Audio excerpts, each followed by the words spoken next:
This project presented the architect with quite a complex program for a very tight site. The building site was chosen to capture the highest part of the topography of the site. It left the architect with a small and narrow ridge in which to place the building on, and was a site that also contained significant grade change. A steep bluff to the north and the east further defined the tightness of the site. The solution was to create 3 buildings connected first by a bridge and then by a knuckle intersection. The middle building is a transitional simple rectangular shape capped with a flat roof terrace and housing an art studio below. The uphill building contains the main living space and the conservatory, and the downhill building contains the library, which is situated above a guest suite.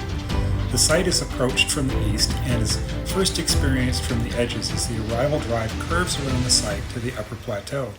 The building is experienced through a series of gallery spaces which link together the various building and program components. The movement through the site is like experiencing a European alpine village street as you travel through the galleries, being offered both inward, courtyard, and outward landscape views. A grand set of steps is located at the lowest point of the site, allowing one to navigate and traverse the northern bluff. Located at the center of the building is a 3-sided courtyard, closed in by the forest to the east. A small stream is exposed, cascading over the courtyard's bedrock, landing in a small pool at the lower end of the courtyard, and then cascading down the eastern bluff into a longer linear pond located at the base of the site. Further grounding this project within its natural setting is an undulating green roof. The green roof plant stock is made up of 5 different sedum plant communities and having upwards of 7 varieties of sedums each. One room stands out as being extra special. The client's library was built from glue laminated moment frames supporting a CLT mezzanine. Light is brought in from the north through a large square window which aligns to the view of a broken top fir tree and Mount Gardner beyond. Light is also brought in from above through 3 dormers, each on a slightly different angle.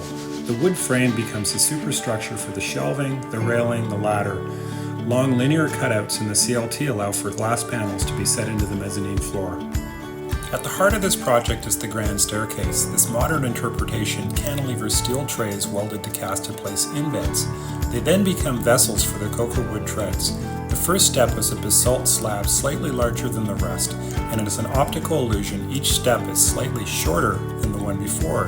As one descends the steps from above, they are given a view of the green roof canopy, which protects the front door, which is also fashioned from cocoa wood.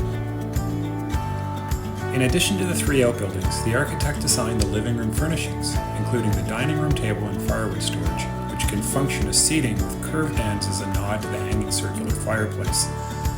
This vast coordinated detail in this project, both inside the building and outside, is a result of the sole proprietor architect working with her patron client, acting not only as the architect, but also as the landscape architect, interior designer, and ultimately the construction manager. The end result is a bold and unique project that blurs the boundaries between nature and the built environment. It blends together the sensibilities of both the client and designer in a harmonious but unapologetic manner, taking a challenging site and turning constraints into a vast array of opportunities, truly grounding the building in its West Coast environment with a fresh approach to regionalist design.